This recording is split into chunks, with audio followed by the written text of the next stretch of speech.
नमस्कार, मी ओंकार धुपडे. तुम्ही पाहत आहात उत्सव व उत्सव मंडळावरती आधारित असा एक मराठी पॉडकास्ट ज्याचं नाव आहे महाराष्ट्राचा गणेश उत्सव. मित्रांनो, गेल्या 2 वर्षापासून हा पॉडकास्ट सुरू आहे. या पॉडकास्टला तुम्ही सगळ्या प्रेक्षकांनी खूप खूप छान छान प्रतिसाद दिलेला आहे, खूप खूप प्रेम दिलेला आहे. 3ऱ्या वर्षातला पहिल्या पॉडकास्टमध्ये तुमच्या सगळ्यांचं सहर्ष स्वागत करतो. आणि आज मी एका अशा संस्थेसोबत आहेत जी संस्था मंडळातले कार्यकर्ते आणि गणेश उत्सवावरील असलेलं प्रेम या सगळ्यांचा सन्मान करणारं ही संस्था आहे. त्यासोबत आहेत संस्कृती उत्सव नवी मुंबईचे प्रतिनिधी सुशांत सर आणि प्रिया मॅडम. नमस्कार. सर्वप्रथम या पॉडकास्टमध्ये हा पहिलाच पॉडकास्ट आहे 2026चा आणि या पॉडकास्टमध्ये महाराष्ट्राचा गणेश उत्सव या पॉडकास्टमध्ये तुमच्या दोघांचंही खूप खूप स्वागत.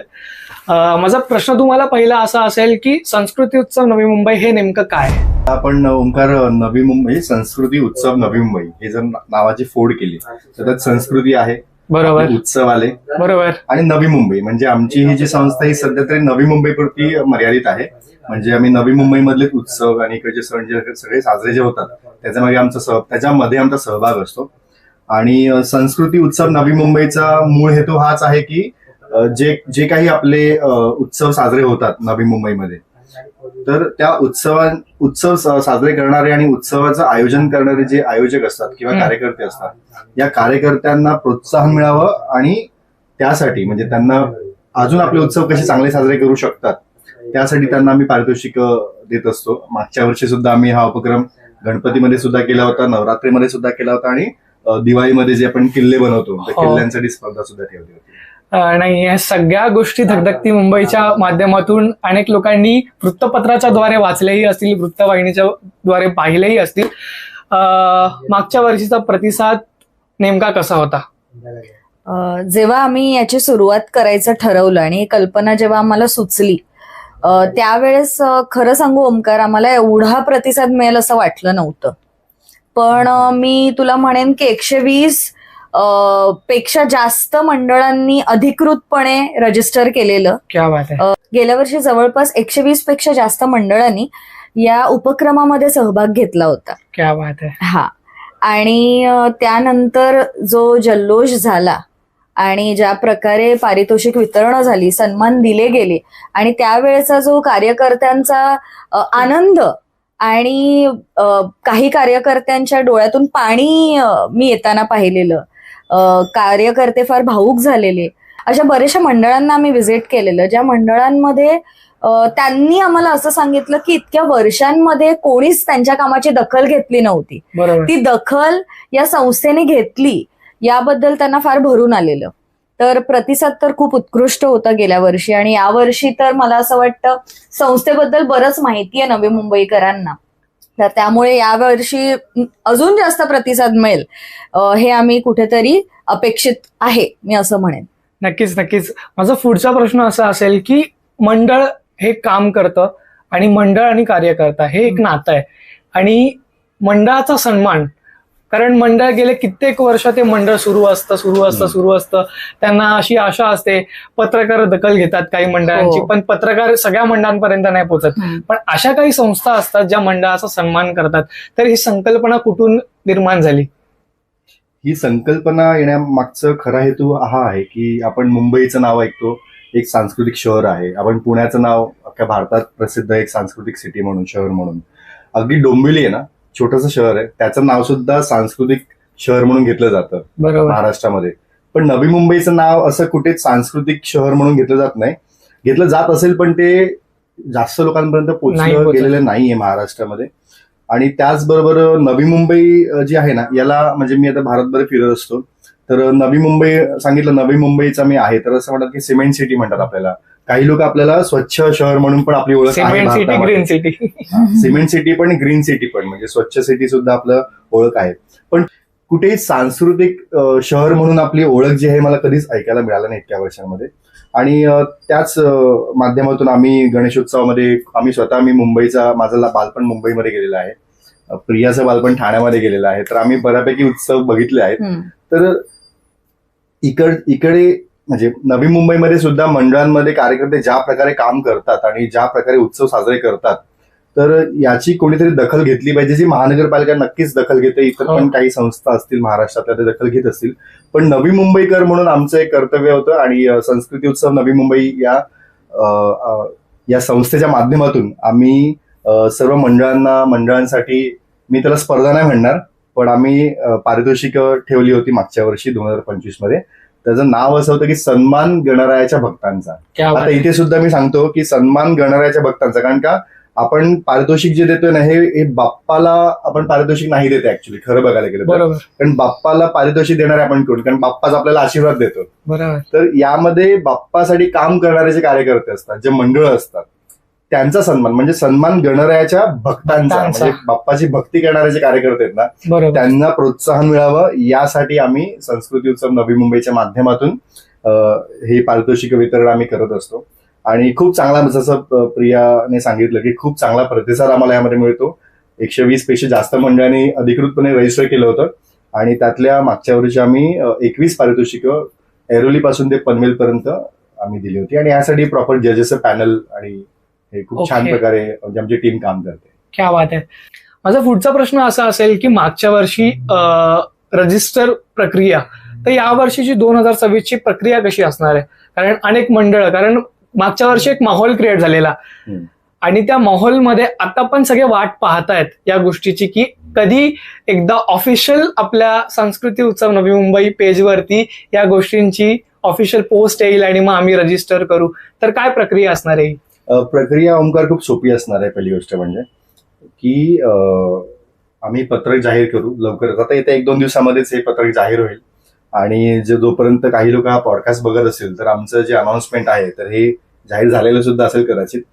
तर सोपी प्रक्रिया असणार आहे. त्याच्यामध्ये मंडळांना आपली नावनोंदणी फक्त करायची आमच्याकडे, कारण बाप्पाचं तर आगमन झालेलं नसणार आहे. आता साधारणपणे जवळपास 2 महिने अजून बाप्पा यायला बाकी अजून आहेत आगमनाला. तर यामध्ये त्यांना फक्त मंडळाचं नाव द्यायचं आहे आम्हाला. एखादा व्हॉट्सअप किंवा गुगल फॉर्म असेल, व्हॉट्सअपच्या माध्यमातून किंवा गुगल फॉर्मच्या माध्यमातून आपण ही माहिती त्यांची कलेक्ट करणार आहोत. तर त्यांना मंडळाचं नाव सांगायचं आहे त्याच्यामध्ये. त्यानंतर त्यांना 2 प्रतिनिधींचे नंबर द्यायचे आहेत.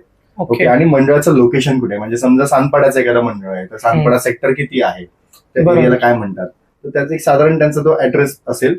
आणि थोडक्यात मंडळाची माहिती त्यांना आपल्याला द्यायची आहे. आणि इंस्टाग्राम पेज असेल किंवा फेसबुक पेज असेल किंवा त्यांचं युट्यूबचं काही पेज असेल तर त्याची लिंक त्याला अटॅच करा, म्हणजे जेणेकरून आमची जी टीम आहे ते थोडंफार त्यांचं जाऊन लिंकवर जाऊन त्यांचं एक मागच्या काही वर्षांचा त्यांचा जो प्रवास असेल, त्यांचं आयोजन असेल ते थोडं बघून आपल्याला थोडा अंदाज येऊ शकतो.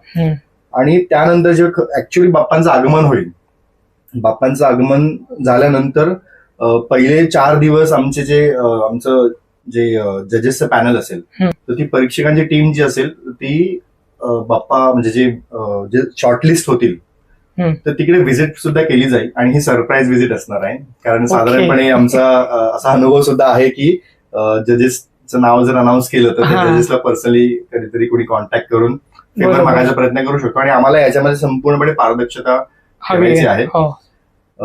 ते तर आमचे सगळे सदस्य ठरवतील की ही प्रक्रिया कशी असणार आहे परीक्षणाची. कारण ह्या वर्षी मला असं वाटतं की भरपूर मंडळ, कारण आम्हाला या महिना म्हणजे 1 महिना झाला आम्हाला बरेच मंडळ पर्सनली डीएम करतात आणि विचारतात की तुम्ही स्पर्धा कधी अनाऊन्स करत आहात.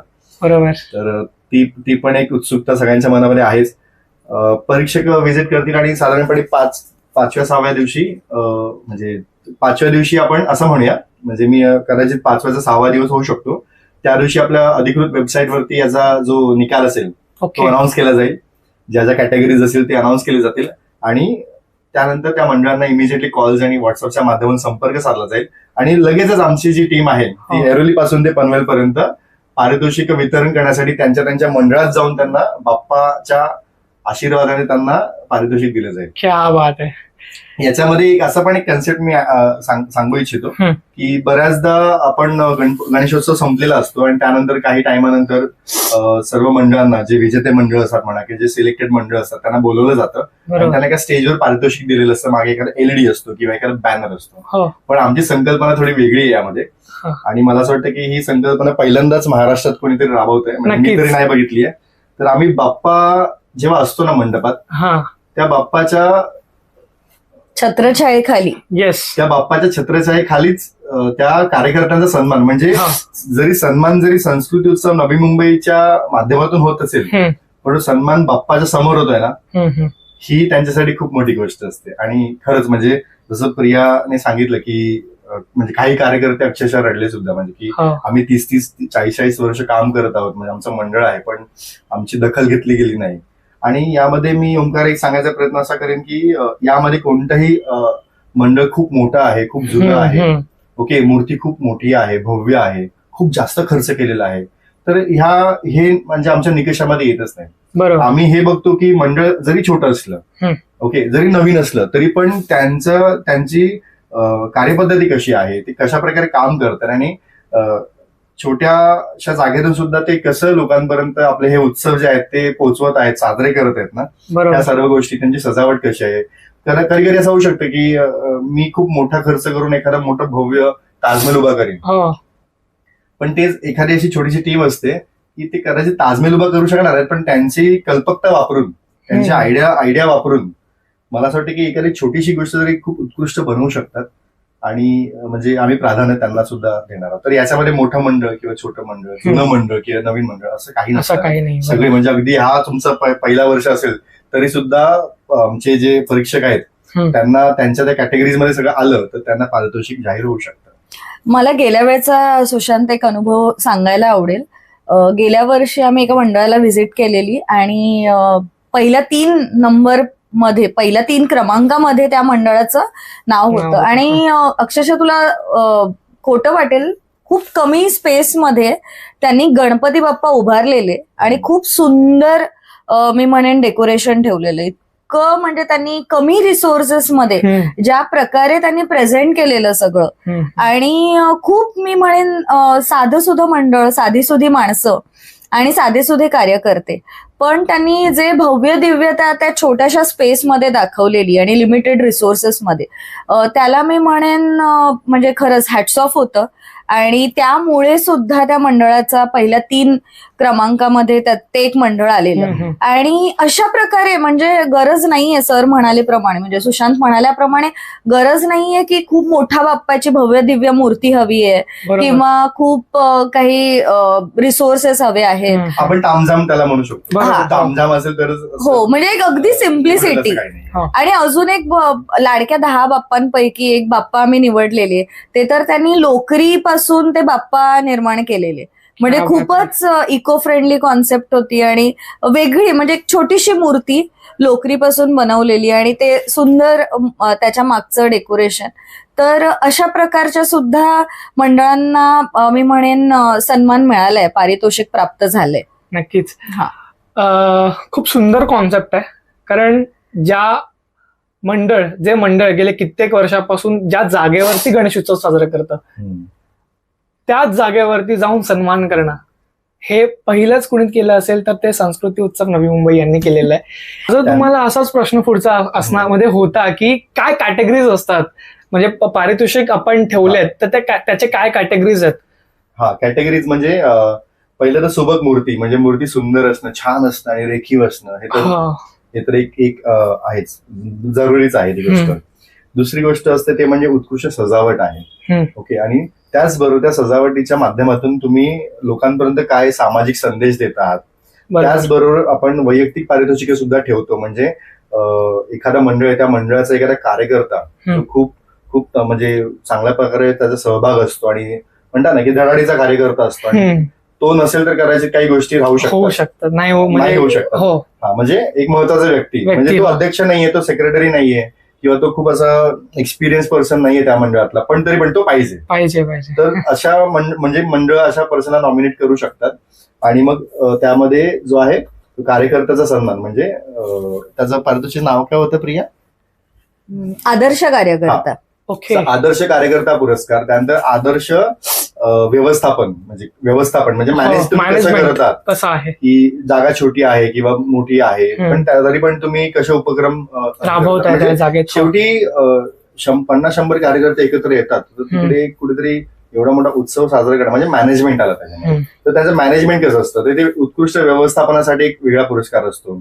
त्यानंतर मंडळाचे जे पदाधिकारी असतात, अध्यक्ष म्हणा किंवा सेक्रेटरी किंवा एखादे सिनियर पर्सन असतील, तर ते त्यांना सुद्धा नॉमिनेट करू शकतात. तर तिथे सुद्धा उत्कृष्ट व्यवस्थापक म्हणून आपण पुरस्कार जाहीर करतो. म्हणजे लिडरशिप असेल त्यांच्याकडे, त्यांचं सुद्धा नॉमिनेशन याच्यामध्ये होतं. आणि त्याचबरोबर सुबक मूर्ती, आणि हे तर मी सांगितलंच. सगळ्यात महत्वाचं म्हणजे ना ओंकार, नवी मुंबईची लाडके बाप्पा. म्हणजे हे पारितोषिक महत्वाचे तर आहेतच, पण आम्हाला सगळ्यात जास्त प्रतिसाद जो मिळाला ना तो नवी मुंबईची लाडक्या बाप्पांकडून मिळाला. आणि त्यांचा जो आनंद आणि जो जल्लोष होता ना तो जबरदस्त होता की आमचा बाप्पा नवी मुंबईचा लाडका बाप्पा आहे. तर आता हे ठरवणारे म्हणजे आम्ही कोणी नाहीये, आमचे परीक्षक असतात, त्यांची टीम ठरवते आणि काही निकष असतात त्याच्यामध्ये. आणि ओव्हरऑल म्हणजे त्यांचं ते सोशल मीडिया कसं आहे त्यांचं, ते काय काय उपक्रम करतात ओव्हरऑलच, म्हणजे त्यांच्या मंडळाला गर्दी किती असते हे पण आपण त्याच्यामध्ये बघतो थोडंफार. आणि असे बरेच, मी सगळेच निकष सांगणार नाही आता. तर असं परीक्षक ठरवतात. खूप खूप छान. आणि माझा पुढचा प्रश्न असा असेल की जसं गणेश उत्सवाची एक उत्सुकता असते, आतुरता असते आणि सगळेच खूप वाट पाहतात गणेश उत्सवाची, तसं आता मागच्या वर्षी तुम्ही जो काही उपक्रम राबवलेला आहे आणि तो उपक्रम झाल्यानंतर जशी प्रत्येक मंडळ गणेश उत्सवाची वाट पाहतं, तसं तुम्ही या उपक्रमात आता जो पुढच्या वर्षी म्हणजेच आता 2026चा गणेश उत्सव येणार आहे, तर तुम्ही अशी वाट पाहतायत का की आम्ही कधी सन्मान करतोय मंडळाचा आणि कधी ते सगळं सुरू होत आहे, कधी ते दिवस येत आहेत? हो, म्हणजे आम्ही म्हणजे या क्षणाची जी वाट आहे आम्ही बरेच आधी म्हणजे महिन्यांपासून बघत असतो. कारण कसं आहे की मंडळ असतात ते त्यांचे आपापले बाप्पा असतात, त्यांचं नियोजन दरवर्षी असतं, पण आम्हाला 100 पेक्षा जास्त बाप्पांचं नियोजन बघायचंय. तर ते थोडंसं एवढं पण सोपं नसतं. त्यासाठी जी पूर्वतयारी असते ती आमची 3 महिने आधीपासूनच आम्ही सुरू करतो. आणि असं नाही संस्कृती उत्सवाला काही खूप वर्ष नाही झालेत, आम्ही सुद्धा आमचं हे दुसरंच वर्ष आहे. दुसरंच वर्ष आहे, त्यामुळे आम्ही सुद्धा शिकत आहोत या माध्यमातून. आणि आम्ही इतर मंडळांचं मार्गदर्शन सुद्धा घेतो. म्हणजे या कार्यकर्ता म्हणा किंवा काही अध्यक्ष आहेत, तर आम्ही त्यांच्याकडून सुद्धा मार्गदर्शन घेतलेलं आहे की आम्ही अजून आमच्यामध्ये काय सुधारणा करू शकतो किंवा कार्यकर्त्यांना काय पाहिजे.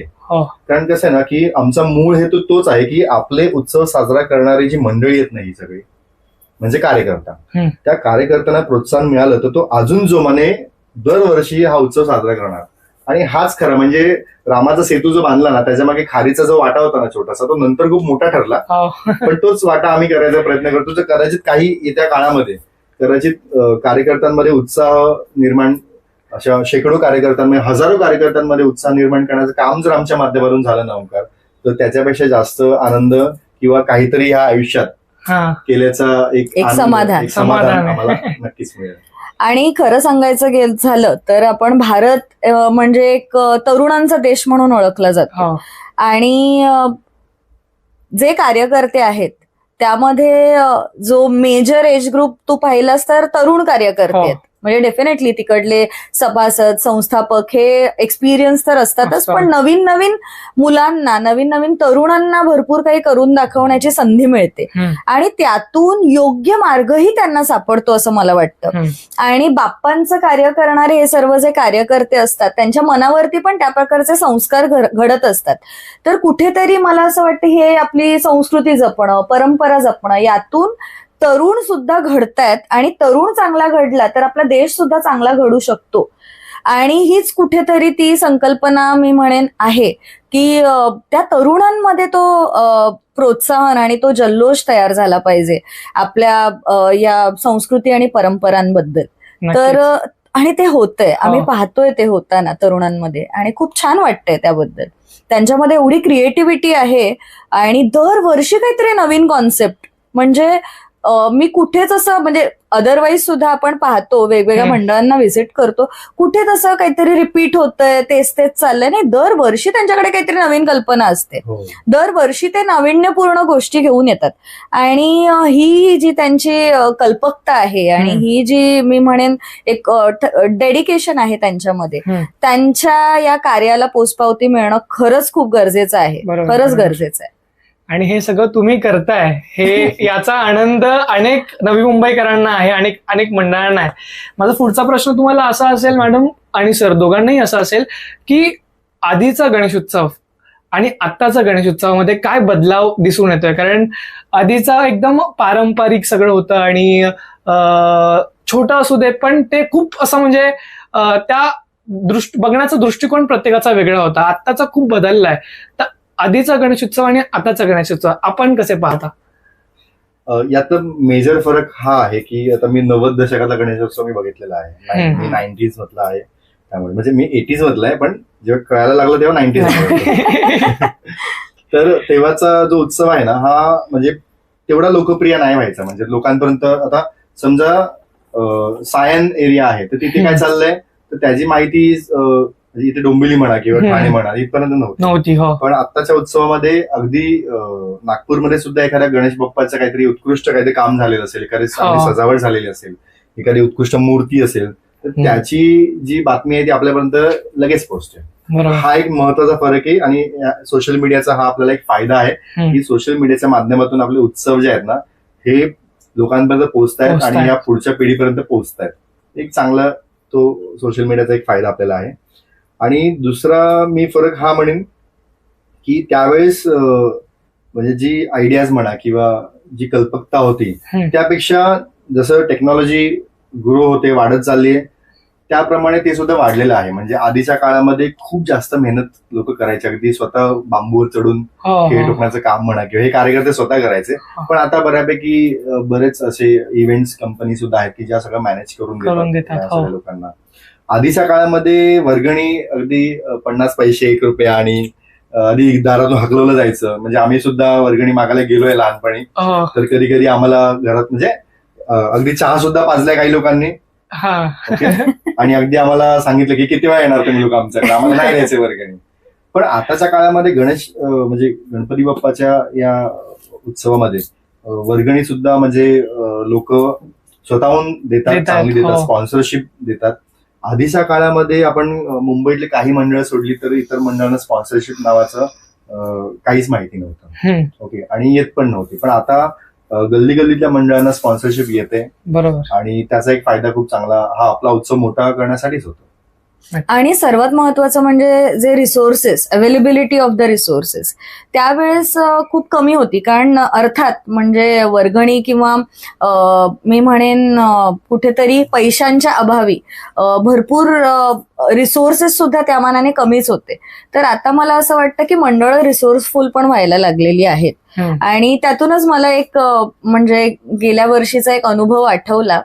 आम्ही एका मंडळाला व्हिजिट केलेलं आणि त्या मंडळातले काही तरुण कार्यकर्त्यांचा असा ग्रुप होता आणि लिमिटेड होते ते तरुण कार्यकर्ते. आणि जेव्हा आम्ही त्यांना विचारलं की कसं हे सगळं तुम्ही मॅनेज करता, त्यावेळेस त्यांनी सांगितलं की दरवर्षी त्यांच्या पगारातून एक ठराविक रक्कम ते बाजूला ठेवतात. म्हणजे सर्वजण जे त्या तरुण मंडळींचा जो ग्रुप आहे त्यातली सर्वजण आपल्या आपल्या ऐपतीनुसार दर महिन्याला ती रक्कम बाजूला काढतात आणि त्यातून जी वर्षभराने जी रक्कम जमा होते त्यातून ते सर्व देखावा मी म्हणेन उभारतात आणि गणपती बाप्पांची सेवा करतात. तर अशा प्रकारे सुद्धा बरेच आहेत मी म्हणेन तरुण मंडळी की म्हणजे आता आपण पाहतोय की ज्या प्रकारे तरुणांना पोर्ट्रे केलं जातं की त्यांना अजिबात रिस्पॉन्सिबिलिटी नाहीये किंवा त्यांना खूप जास्त म्हणतात ना पार्टी करणं किंवा या प्रकारचं जे कल्चर आलेलं आहे त्यामध्ये फार ही तरुण मंडळी मग्न असते. तर मी तसं नाही म्हणणार. मी रिस्पॉन्सिबल तरुणांना पाहिलंय आणि रिस्पॉन्सिबिलिटी खूप चांगल्या प्रकारे पेलताना पाहिले. तर असे सुद्धा आम्हाला बरेच अनुभव आले गेल्या वर्षी आणि खरंच म्हणजे आम्ही सुद्धा या गोष्टी आमच्या मनाला सुद्धा स्पर्शून गेल्या. सर, माझा पुढचा प्रश्न तुम्हाला असा असेल की नवी मुंबईमध्ये असे अनेक मंडळं आहेत जे खूप छान छान पद्धतीने हा उत्सव साजरा करतात. तर मागच्या वर्षी आपण सगळीकडेच फिरला असाल, एक प्रामुख्याने अशा मंडळाची नावं म्हणजे एक बोलतो ना नवी मुंबई बोलताच की एक गणेश उत्सवाची काही मंडळांची नावं पुढे येतात. बरीच मंडळ आहेत. मी सगळ्यांची नावं घ्यायला बसलो तर म्हणजे अशी 50 पेक्षा वर नावं असतील. आणि मंडळ कोणतेच होते, प्रत्येक बाप्पा तर मला आवडतोच, आपल्या सगळ्यांना आवडतो. बाप्पा हा आपला लाडकाच असतो. बरोबर. पण तरी पण असं म्हणेन की माझ्या लक्षात राहिलेली किंवा प्रियाच्या लक्षात राहिलेली नावं म्हणे तर मी म्हणेन की आर्यनचा राजा. म्हणजे कोपरखेण्याचं एक वैशिष्ट्य सांगतो. म्हणजे कोपरखेण्यामध्ये जेव्हा व्हिजिट केली ना तर असं वाटलं की खेतवाडीला जायची गरजच नाही आपल्याला. बरोबर. इथेच खेतवाडीपेक्षा मी म्हणेन बेटर नियोजन आणि तसंच छोट्या छोट्या गल्ल्या आहेत आणि एका गल्लीतून असं गेलं की भव्य मूर्ती, भव्य सजावट आणि मोठं मंडळ. खरंच खूप छान आहे. आर्यनचा राजा मी म्हटलं, त्यानंतर आपला फुलांचा बाप्पा, त्यानंतर जुहूगावचा राजा आहे, तिरंगाचा राजा आहे, त्यानंतर ऐरोलीचा महाराजा आहे, ऐरोलीचा महागणपती आहे, वाशीचा चिंतामणी आहे, त्यानंतर त्रिमूर्तीचा राजा आहे. अजून मला कामोठेचा महाराजा, म्हणजे माझा तो अनुभव आहे ना, म्हणजे माझ्या अंगात शहारे येतात की त्यांचं अगदी म्हणतात आम्ही विसर्जन चालू झालं होतं आणि आमचे पारितोषिक वितरण चालू होतं तेव्हा सुद्धा. मागच्या वर्षी थोडंसं आम्हाला डिले झालेलं, पण या वर्षी आम्ही आधीच सगळं प्लॅनिंग करणार आहोत. तर झालं असं की तिथे गेलो आणि म्हणजे पाऊस थोडासा रिमझिम पडतच होता. त्याच पावसामध्ये आम्ही त्यांना पारितोषिक दिलं आणि सगळे त्यांचा जो उत्साह आणि त्यांनी जल्लोष तिकडे त्यांनी केला ना, म्हणजे तेव्हा मला असं वाटलं की मी इतके दिवस अहोरात्र मी पण या उपक्रमासाठी काम केलं ना, बरोबर, मला समाधान मिळालं त्यावेळेस. म्हणजे ते जबरदस्त होतं. त्यानंतर नेरूळचे पण बरेच गणपती आहेत, उल्वेचे बरेच गणपती आहेत आणि अशी बरीच मंडळं आहेत. कसं आहे ना, सर्वच मंडळांची नावं मी नाही घेऊ शकत इकडे, लक्षात राहायला म्हणजे खरं म्हणजे प्रेक्षकांना खरं सांगतो की नाही लक्षात राहतात नावं, पण किती मंडळ आहेत, भरपूर मंडळ, बरीच मंडळ आणि भरपूर गणपती मंडळांना आम्ही व्हिजिट केलेलं त्यावेळेस आणि सगळंच म्हणजे मी म्हणेन भारावून टाकणारं होतं. आता मला हे सगळं तुम्ही जे काही सांगितलंय त्याच्यावरती असा प्रश्न तुम्हाला विचारायचा आहे की बरेच लोक मुंबईतल्या गणेशोत्सवाबद्दल बोलतात. नवी मुंबईचा गणेशोत्सव कसा आहे? नवी मुंबईचा गणेशोत्सव हा सध्या लपलेला आहे, पण आता तो बाहेर येतोय. आणि प्रामुख्याने मला इकडला एक अनुभव आला आणि तो मला नमूद करावासा वाटतो. म्हणजे कोपर खेळण्याला जेव्हा आम्ही व्हिजिट करायला सुरू केली तर कोपर खेळण्याच्या प्रत्येक गल्लीमध्ये प्रत्येक बाजूबाजूला अशी मंडळं आहेत आणि त्यांचे गणपती बाप्पा आहेत आणि खूप खूप सुरेख आहे सगळं जे आहे ते. महत्वाची गोष्ट जी मला वाटते ती मी असं सांगेन की जेव्हा आम्ही पत्रक वाटत होतो, कारण गेल्या वर्षी सुरुवात होती आमच्या उपक्रमाची, त्यामुळे अगदी पहिल्या दिवसापासून आम्हाला अगदी ग्राउंड वर्क करावं लागेल. तर जेव्हा ती पत्रकं मी वाटत होते आणि मी जेव्हा एका मंडळात गेली आणि त्यांना माहिती सांगितली आणि अशी आम्ही सन्मान करतोय त्याबद्दल माहिती दिल्यानंतर मग त्यांना जेव्हा माहिती मिळाली त्यानंतर त्यांनी आम्हाला सांगितलं की इकडे अजून काही मंडळ आहेत. बरोबर. मग त्यांच्यातला एक कार्यकर्ता आमच्या बरोबर आला आणि तो आम्हाला गल्लीतल्या त्या प्रत्येक मंडळामध्ये घेऊन गेला आणि प्रत्येक ठिकाणी आम्ही ते पत्रक दिलं. यातून मला एक गोष्ट चांगल्या प्रकारे कळली की जे आपण फार ऐकलेलं आहे ना की दोन मंडळांमध्ये कॉम्पिटिशन असतं, द्वेष असतो, तसं काहीही आम्हाला इथे दिसलं नाही. एकोप्याची भावना आहे, एकत्र मिळून ते आपला सगळ्यांचा बाप्पा जो आहे सगळी मंडळ एकत्र मिळून पुढे घेऊन जातात. तर मला असं वाटतं की ती गोष्ट म्हणजे खरंच म्हणजे अंगावर माझ्या अजूनही गुजबम झाले की हे मी म्हणेन मानण्यासारखं आहे नवी मुंबईतलं, की इथे मला कुठेही मंडळांमध्ये द्वेषाची भावना किंवा स्पर्धात्मक भावना जाणवली नाही. ते सगळे एकजुटीने बाप्पाला पुढे न्यायचं काम करतात, बाप्पाची सेवा अविरतपणे करतात. मला तुमच्या या उत्तरावरती मला एक सांगायचं आहे तुम्हा दोघांना पण. काय झालं की माझा पॉडकास्ट सुरू होता आणि पॉडकास्ट संपला माझा आणि आर्यांच्या राजा या मंडळाचा आगमन सोहळा झालेला. मध्यरात्र होती, मूर्ती बाहेरच होती आणि त्यांचं चाललेलं खूप कमी कार्यकर्ते होते आणि ते त्यांचा प्रयत्न चाललेला. तर असं खूपदा त्यांनी ट्राय केलं, ते झालं नाही. बाजूचंच मंडळ आहे कोपर खेळण्याचा इच्छापूर्ती आणि माझा इच्छापूर्तीचा पॉडकास्ट झाला आणि त्यातले सगळे कार्यकर्ते, तिथे पण खूप कमी कार्यकर्ते होते, त्यांचं पण डेकोरेशन वगैरे सुरू होतं. त्यांनी फोन करून त्यांचे पूर्ण कार्यकर्ते आले, या मंडळाचे त्या मंडळाचे कार्यकर्ते म्हणून तो बाप्पा तो जे काही त्यांनी ते डेकोरेशन बनवलेलं त्याच्यामध्ये त्यांनी. तर हे म्हणजे हे सगळं नवी मुंबईत मी पाहिलंय. जसं तुम्ही सगळे असं म्हणजे प्रत्येक मंडळामध्ये जाऊन, तर हे या सगळ्या गोष्टीमुळे आपल्याला एकच हे कॉम्पिटिशन वगैरे आपल्याला जे वाटतं ते तसं नाहीये. यातूनच नवी मुंबई किती शांतप्रिय आहे आणि किती एकजूट आहे आपल्या सगळ्यांमध्ये, ही कुठेतरी भावना आपल्याला पाहायला मिळते. आणि अशाच मला वाटतं उपक्रमांमधून, अशाच वेगवेगळ्या सांस्कृतिक उत्सवांमधून, सांस्कृतिक कार्यक्रमांमधून ते पाहायला मिळतं. आणि हे गुण मला असं वाटतं पूर्ण महाराष्ट्राला कळले पाहिजे की हे नवी मुंबईमध्ये घडतंय. म्हणजे तू तो प्रश्न विचारलास त्याचं ऍक्च्युअल उत्तर हे आहे, म्हणजे प्रियाने ही चांगला रेफरन्स दिला की मुंबईचे म्हणजे मुंबईचे मंडळ आणि नवी मुंबईचे मंडळ काय फरक आहे. तर मी म्हणेन मुंबईत स्पर्धा भरपूर चालते आणि आपल्या सगळ्यांना उघड आहे, माहिती आहे. नवी मुंबईमध्ये स्पर्धा नाहीये, नवी मुंबईमध्ये एकमेकांना सहकार्य आहे. जसं प्रियाने पण सांगितलं एक अनुभव, जसं तू आता अनुभव शेअर केलास, तर खरंच म्हणजे नवी मुंबई वेगळी आहे आणि इकडे एकमेकांना सहकार्य. मी सांगतो, माझा पण अनुभव सांगतो. मी सोशल मीडियावरती जास्त असतो ऍक्च्युली, मी त्याचा वापर बऱ्यापैकी करतो माझ्या कामासाठी सुद्धा. तर इथे ना सोशल मीडियावरती ना म्हणजे अगदी खारघरचा मोरिया असेल ना, त्याचं प्रमोशन पण कोपरखैरणे आणि ऐरोलीचे गणपती बाप्पाचे मंडळ त्याचे कार्यकर्ते करतात. ऐरोलीचा बाप्पा असेल ना तर ते पनवेलचे जे मंडळ आहेत ना ते सुद्धा त्यांचं प्रमोशन आणि त्यांचं जे कोलॅबोरेशन हे सगळं करायचा प्रयत्न करतात. म्हणजे ही एक खूप चांगली गोष्ट आपल्या नवी मुंबईमध्ये आहे की ना इथे मंडळांमध्ये स्पर्धा नाहीये. ओके, ती आणायची पण नाहीये स्पर्धा. आमच्या माध्यमातून ज्या दिवशी संस्कृती उत्सव नवी मुंबईचे हे उपक्रम अशी स्पर्धा आणि त्याच्यामध्ये काहीतरी चुरस निर्माण होईल ना त्या दिवशी आम्ही बंद करून टाकू. बरोबर, कारण आपल्याला स्पर्धा करायचीच नाही, आपल्याला प्रोत्साहनवरच काम करायचं आहे कार्यकर्त्यांच्या. तर येस, नवी मुंबई प्राऊड, म्हणजे मला अभिमान आहे की नवी मुंबईमध्ये, आणि हा अभिमान मी माझ्या अनुभवातून सांगतो कारण आम्ही फिरलोय, आम्ही गल्लीबोळात फिरलोय, आम्ही सर्व प्रत्येक मंडळापर्यंत पोहोचलो होतो. यावर्षी आम्ही त्याच्यापेक्षा जास्त मंडळांपर्यंत पोहोचणार आहोत. तर आपण रॅपिड फायर एक गेम खेळूयात. रॅपिड फायर चालेल, माहितीच आहे की पटकन क्विक उत्तरं द्यायची आहेत, एका वाक्यात उत्तरं द्यायची आहेत. मोमोज की मोदक? मोदक अर्थात. ढोल ताशा की लेझिम? मी लेझिम.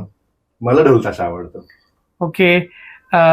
गणेश आगमन की विसर्जन मिरवणूक? आगमन, कारण विसर्जन अक्षरशः डोळ्यात पाणी आणण्याची वेळ आहे. मला विसर्जन मी म्हणेन, कारण का आगमन हा जल्लोष असतो आणि विसर्जन हे एक खूप भावनिक आणि खूप इमोशनल आपण होतो. आणि लहानपणापासून म्हणजे आम्ही पण मंडळात होतो एका, तर बाप्पा जेव्हा आपल्याला सोडून जातो ना जेव्हा, तर तो क्षण म्हणजे म्हणतात ना की तो क्षण या आत्ता सुद्धा आपल्या नजरेसमोर येतो. म्हणजे आता जे जे लोक कार्यकर्ते बघत असतील ना त्यांना कळते माझी भावना काय आहे ते. बरोबर. सो आगमन तर आगमनच असतं, म्हणजे तो जल्लोष आहे, पण भावनिक जे म्हणतो ना एक जोड आहे ह्या उत्सवाची आपली, ते म्हणजे विसर्जन. बरोबर. सॉरी आम्ही हे नाही मोठं झालंच पाहिजे, कारण त्या पाठची भावना ती प्रेक्षकांना कळाली पाहिजे. डेकोरेशन की सामाजिक उपक्रम? सामाजिक उपक्रम. डेकोरेशन कारण डेकोरेशन कसं ना ते तेवढे 10 आणि 11 दिवस असतात, त्याच्यामध्ये डेकोरेशन असतं. बट सामाजिक उपक्रम तर आपण नेहमीच, म्हणजे कित्येक मंडळ अशी आहेत की सामाजिक उपक्रम त्यांचे ना गणपती बाप्पाच्या नंतर सुद्धा म्हणजे वर्षभर सुरू असतात. आणि मग पण काही वेळा ना काही मंडळ ती गणपती उत्सवाच्या निमित्ताने काही सामाजिक कार्यामध्ये हात घालतात, त्यामुळे मला असं वाटतं ते निमित्त खूप चांगलं असावं. डेकोरेशन बद्दल एक अनुभव सांगतो लहानपणीचा माझा. म्हणजे आताच्या पण लहान मुलांना डेकोरेशन का पाहिजे माहिती का? ते ना अट्रॅक्शन असतं एक छान आणि मजा येते. एखाद्या 8 वर्षाचा, एखाद्या 5-6 वर्षाच्या किंवा 10-12 वर्षाच्या मुलाला ना, म्हणजे आता फरक काय माहिती का, तेव्हा जेव्हा आमचं वय 15 होतं ना, आम्ही 15 वर्ष होतो, तर ती मुलं आता तेवढी आताच्या 6-7 वर्षाच्या मुलांना. बरोबर. तर ना एक आकर्षण असतं. म्हणजे मला लहानपणी आठवतंय, धारावीला असताना तिकडे तो भूतांचा म्हणजे भूतांचा गणपती तो फेमस झाला. 5 रुपये तिकीट पण होतं, आम्ही जायचो. अजूनही सुरू तिकीट आणि बरेच तिकीट. मला तो अजून आठवतोय. म्हणजे ही गोष्ट 35-30 वर्षापूर्वीची गोष्ट मला अजून आठवते. बरोबर. म्हणून डेकोरेशन आहे ना म्हणजे असलं पाहिजे. चलचित्र आणि ते सुद्धा एक आहे. आधीच्या काळामध्ये चलचित्रांच्या माध्यमातून काय उत्कृष्ट संदेश दिले जायचे. आधीच्या आता सुद्धा किती छान चलचित्र असतात आणि चांगले संदेश देण्याचा प्रयत्न करतात. तर मला असं वाटतं की ह्या पिढीसाठी, आपल्या पुढच्या पिढीसाठी डेकोरेशन महत्वाचं आहे. शिस्त की जल्लोष? जल्लोष. शिस्त पण महत्वाची आहे बरं का. शिस्त धरून जो आपण जल्लोष करतो ना त्याला शिस्तबद्ध जल्लोष. सोशल मीडिया की प्रत्यक्ष भेटी? मला प्रत्यक्ष भेटायला आवडेल, कारण मी फार एक्स्ट्रोवर्ट आहे आणि मला लोकांशी बोलायला फार आवडतं. माझ्या प्रोफेशनचा तो भाग सुद्धा आहे, मी सायकोलॉजिस्ट असल्यामुळे, त्यामुळे मला प्रत्यक्ष भेटायला आवडतं. सर तुमचं काय उत्तर असणार आहे? प्रत्यक्ष भेटायला आवडतच नक्कीच, त्यात काही वादच नाहीये. पण सोशल मीडियाला मी प्रिफरन्स आता जास्त देईन, कारण की आताच्या ह्या बिझी स्केड्यूलमध्ये सोशल मीडियाच्या माध्यमातून म्हणजे अगदी 2 ते 3 दिवसामध्ये 100 पेक्षा जास्त मंडळांचं काय चाललंय, कसं बरोबर, चाललंय, काय हो. चाललं, म्हणजे प्रत्येक अपडेट आपल्याला मिळते. अपडेट मिळतं. हो. मोठं मंडळ की छोटं मंडळ? त्याचं उत्तर आय एम सॉरी मी नाही देऊ शकत. मंडळ हे मंडळ असतं, मंडळ हे ते मंडळ मोठं असू दे असतं. किंवा छोटं असू दे, आमच्यासाठी तर ते बाप्पाचे सगळे भक्तच आहेत, कार्यकर्ते. बरोबर. तर ह्या प्रश्नाचं उत्तर माझ्याकडे पण नाही. हा प्रश्न मी मुद्दामून विचारलेला का तर इथे उत्सवाला घेऊन काहीतरी खूपच वेगळं काही काही सुरू आहे हो. अनेक ठिकाणी. त्याच्यामुळे आता आपण वन वर्ड आन्सर खेळूया, एका वाक्यातली उत्तर खेळूयात. गणेश उत्सव. आराधना. मज्जा. कार्यकर्ता. सेवा. सेवा. भक्ती. संस्कृती उत्सव. नवी मुंबई. यश. समाधान. समाधान. सेवा. सेवा पण समाधान. भक्ती. प्रेरणा. प्रेरणा. संस्कृती उत्सव नवी मुंबई. संस्कृती उत्सव नवी मुंबई. नवी मुंबई. सांस्कृतिक शहर. अरे वा, काय क्या बात आहे. म्हणजे माझ्या मनात आलं होतं सिमेंट सिटी. 2026. जल्लोष. उत्सव गाजवणार. क्या बात आहे. सन्मान. गणरायांच्या भक्तांचा. आणि भविष्य. भविष्य कार्यकर्त्यांचं. खूप सुंदर अशा प्रश्नांना सुंदर अशी उत्तर दोघांनीही दिलेली आहेत. आणि एकंदरीत सांस्कृतिक उत्सव नवी मुंबई काय आहे आणि काय काम करत आहे हे पूर्ण पॉडकास्टच्या माध्यमातून प्रेक्षकांनाही कळालं असेल. पण मला खूप जास्त आनंद या गोष्टीचा होतोय की माझा हा म्हणजे 3ऱ्या वर्षातला पहिला पॉडकास्ट आहे आणि अनेक मंडळांचा पॉडकास्ट करतो, पण एका संस्थेचा पॉडकास्ट मी पहिल्यांदा करतोय आणि ती संस्था संस्कृती उत्सव नवी मुंबई या गोष्टीचा मला आनंदही आहे आणि अभिमानही आहे. कारण जे काही आपण गप्पा मारल्या त्या माध्यमातून खूप गोष्टी अशा कळाल्या की किती मेहनतीने या सगळ्या गोष्टी प्लॅनिंग होते आणि सगळ्याच गोष्टी होतात आणि मग त्याच्यापाठी एक हात नसतो, अनेक लोक असतात आणि एक उद्देश आहे की त्या मंडळाचा सन्मान व्हावा, त्या मंडळाला एक उत्स्फूर्त लोकांकडनं प्रतिसाद मिळावा आणि जसा मुंबईमध्ये गणेश उत्सव असतो तसाच पद्धतीने आपल्या नवी मुंबईतही उत्सव असावा. त्यामुळे पहिल्याच पॉडकास्टमध्ये अशा संस्कृती उत्सव नवी मुंबईचे प्रतिनिधी मला लाभले, त्याबद्दल मी पण खूप आनंद व्यक्त करतो आणि खूप आभारी आहे मी पण. नक्कीच ओमकार, थँक्यू सो मच. म्हणजे तुझे खूप खूप खूप आभार की तुझ्या पहिल्या, कारण तुझा जो महाराष्ट्राचे गणेशोत्सव म्हणून तुझा सिरीज चालू करत आहेस, तर त्यातला पहिला जो पॉडकास्ट आहे तो तू आम्हाला संधी दिलीस, याबद्दल तुझे खूप खूप आभार. आणि धगधगती मुंबईचे पण खूप खूप आभार, कारण का तुम्ही समाजकार्य खूप छान करत आहात. म्हणजे तुमच्याबद्दल मी वाचलंय, तुझ्या बाबांबद्दल पण मी बऱ्यापैकी वाचलंय, ते पण या क्षेत्रात त्यांनी खूप काम केलेलं आहे. धडाडीचे पत्रकार आहेत ते. आणि म्हणजे तुमच्या ह्या धगधगती मुंबई, तुझ्या ह्या सिरीज, पॉडकास्ट सिरीजच्या माध्यमातून आमचा जो आवाज आहे किंवा आमच्या ज्या भावना आहेत त्या तू नवी मुंबईकरांपर्यंत, म्हणजे तुझ्या माध्यमातून त्या महाराष्ट्रात जाणार आहेत, पण आम्हाला नवी मुंबई पुरतं पोहोचलं तरी आम्ही समाधानी आहोत त्या बाबतीत. तर नवी मुंबईकरांपर्यंत तू आमचा हे आवाज किंवा आमची जी भावना आहे ती पोहोचवली. आणि बऱ्यापैकी आम्हाला पण संधी मिळाली की ना या पॉडकास्टच्या माध्यमातून आम्ही बरीच माहिती लोकांना देऊ शकलो. आणि म्हणजे मी आव्हान करेन की सभासद बना, तुम्ही आम्हाला स्पॉन्सर करू शकता वेगवेगळ्या माध्यमातून. त्याचबरोबर तुम्ही नवी मुंबईच्या सर्व गणेश मंडळांपर्यंत आमची माहिती पोहोचवा आणि त्यांना सांगा नाव नोंदणी करा. आणि मागच्या वर्षी आम्ही फक्त 21 पारितोषिकं दिली होती, जी आम्हाला खूप जास्त वाटत होती, पण या वर्षी आम्ही कॅटेगरीज पण त्याच्यामध्ये वाढवलेल्या आहेत आणि पारितोषिक सुद्धा वाढणार आहेत.